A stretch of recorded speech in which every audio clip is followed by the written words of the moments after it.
Welcome to a new episode of Opening Bid. I'm Yahoo Finance Executive Editor Brian Sozzi. Like I always say, this is the podcast that will make you a smarter investor, period. Let's throw a minute on that shot clock here. Got to start with Tesla. Stock of the day, yet again. Shares are getting a pop here as Elon Musk hopped on that earnings call, which I hope you listened to on Yahoo Finance Live, because you can now do that. We can watch earnings calls on Yahoo Finance. I listened to it on our platform. It was killer.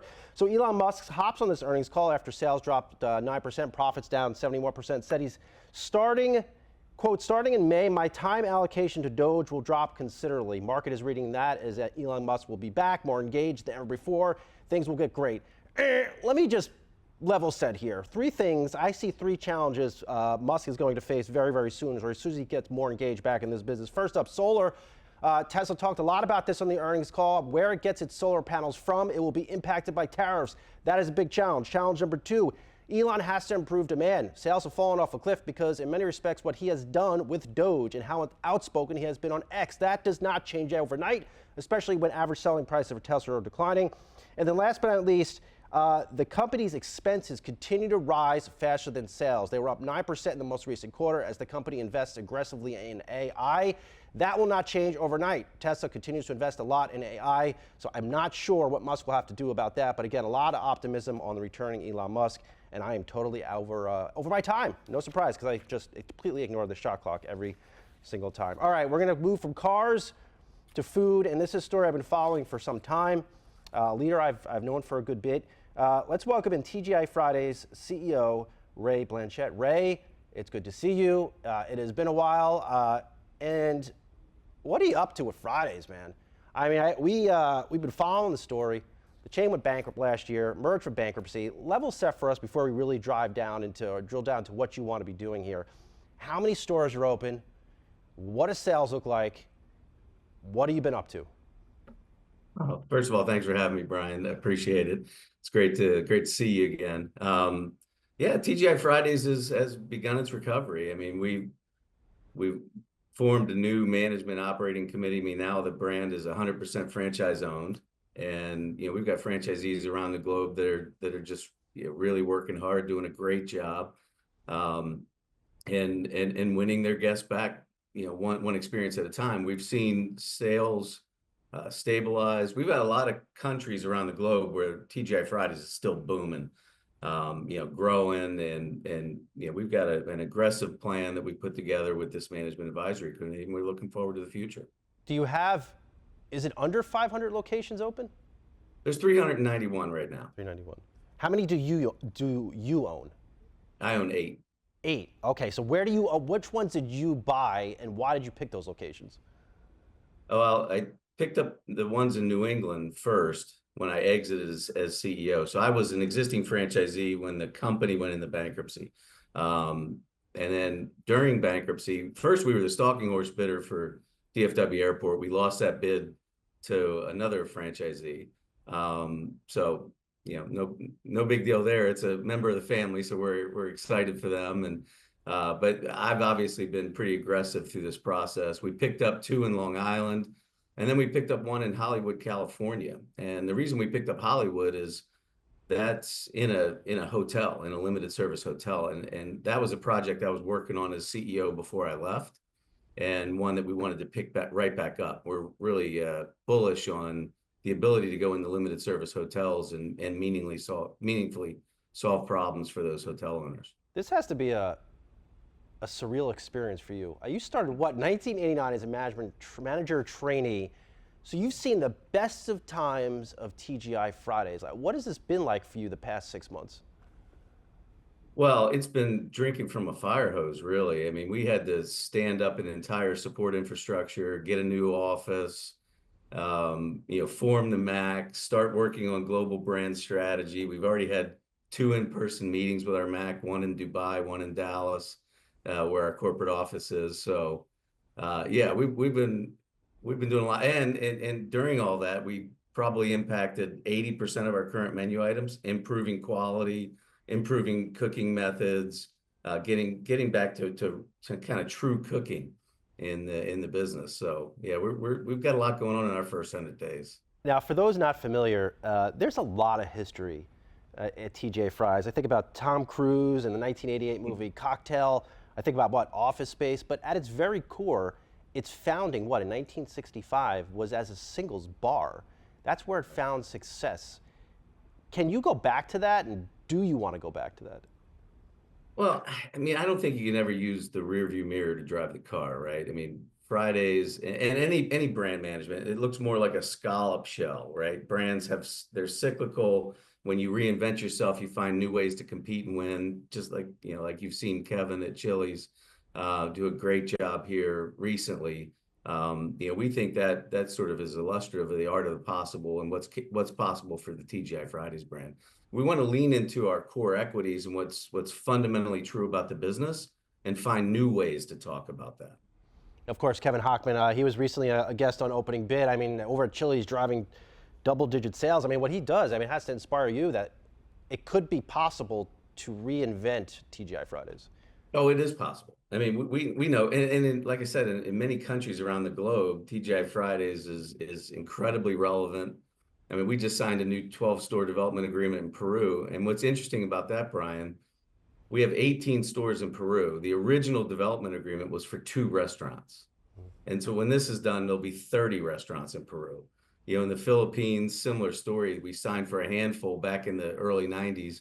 They have 36 restaurants, just in most of which are in Manila alone. So yeah, we've got a lot of bright spots.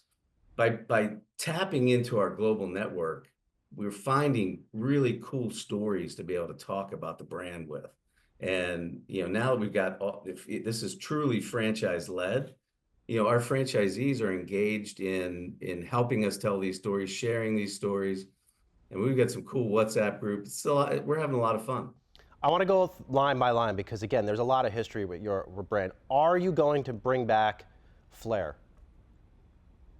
Flair, interesting, as we're working on our brand strategy, flair is a word that we own.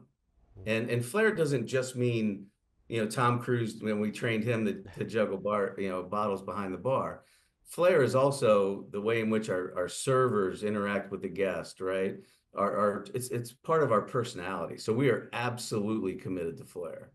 We know that celebration is part of Fridays. It's inherent in our brand. It's in our DNA. Ray, I told you this off camera. I remember going to TGI Fridays from 1998 to 2000. I was in high school, ordered myself a Tex-Mex tower and tostado nachos. I don't even know how I remember this stuff, but it's all coming back to me. I mean, there was flair. So to that end, will the servers go back to having buttons and stripes on their shirts? And this is not me being ridiculous. This is, I always viewed as core to Fridays. You're not ridiculous. To be honest with you, the restaurants up in my market, in the Sugarloaf Hospitality restaurants, we do have our servers back in stripes. We're testing that right now. I think the things that, again, that are fundamentally true about the business, we should lean hard into. And we know that's a piece of our personality. Look, if Jennifer Aniston is making fun of you, that's probably not bad news, right? I mean, and we sort of leaned away from it after that. And I'm like, no, we got to lean in here. This is good news for us, not bad. Okay, to that end, I imagine you're going to have to redo some restaurants, refurbish them, whatever. Will there still be stuff on the wall? Will you still have the iconic canoe in every location? Well, I don't know if we'll have the skull in every location, but we absolutely will have. We'll update and make the. It was always intended to be the memorabilia sort of one generation removed, and so now it's sort of 4 generations removed. So I think it is time to contemporize, update, but we're never going to take ourselves too seriously. Just our food and drink. Okay, I'm still going here, Ray. Hang with me. Is it going to be Fridays, or will it be TGI Fridays, like old school? It is TGI Fridays. Let me put that to rest. Okay. I know we call it Fridays a lot as just as insiders, and there for a while the brand went through a phase where they were changing signs to say Fridays, but for the record, we are TGI Fridays. We're leaning right into our own personality. We don't want to run away from that. All right, I thank you for that. And then I want to talk more about the bar, but before I drill down into the bar, will the servers be back to flipping bottles? Well, it's interesting. Around the globe, we still have that happen. In Manila, again, you talk about the Philippines.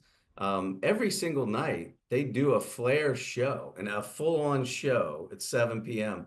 And, a lot of our restaurants are open air. And so you'll see people that are walking through piazzas or whatever, and they're kind of standing and watching. I mean, I think people are still interested in this kind of stuff. Can we bring But that back to the U.S.? Because when I go to bars, Ray, I'll tell you what happens to me. I order a $25 drink. I get no flair. They don't flip bottles for me, and then I get hit with a $150 bill. I mean, why can't Fridays flip some bottles for me? I'd rather give you $50 to get 4 drinks. Okay, well, I agree with you there. Yeah, again, I think bringing our personality back is a really important component of our service. No question about it, Brian. I think we leaned away. We were taking labor out of the business, and now we're getting refocused on training our people properly, getting them excited about entertaining the guest. We think, celebrations are so core to our brand and inherent in what we do. We do believe that flair has a role here. So hopefully we'll have it back for you real soon. All right, I appreciate you, man. All right, we're going to go off for a quick break. We'll be right back on Opening Bid.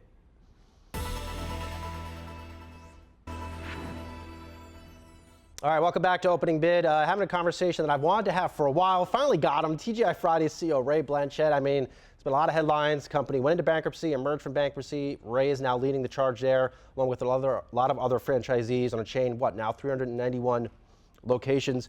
So let's get into the bar because in my view, TGI Fridays created mixology. Some would laugh at me, but look, you can Yahoo search this stuff. It's out there. What does a reinvented bar experience look like for a company like TGI Fridays? What does the menu look like? Well, I think one of the things we want to serve really premium cocktails, Brian. I mean, we just rolled out a new line, what we're calling the Power Pours. They actually roll to the rest of the system on May 14th. But these Power Pours are all 2-ounce pours. Oh, hell yeah, Power Pour. Oh, God, Power Pours. That's your name, right? You created that. You got to take credit for that. Well, our team did. I can't personally take credit for it. I think the tagline they're using are sips that slap, which I love. I think it's fun, you know. And again, like we were talking about off camera, the guests are drinking less, but drinking more premium. And they're sort of, premium booze, premium, fresh fruits and things, and a much more contemporary look. I mean, and interestingly enough, it's something that was born out of an old TGI Fridays, right? The original TGI Fridays, the Bayshore restaurant that you used to go to. My hometown TGI Fridays. Shout out Bayshore. Right. Yep. The four-sided bar. On the point, there were always 7 goblets, and those 7 goblets represented the 7 house specialties. Well, some of them were Gibson, Gimlet, Rob Roy. We don't sell a lot of Rob Roys these days, right? So I don't even know what that is. right.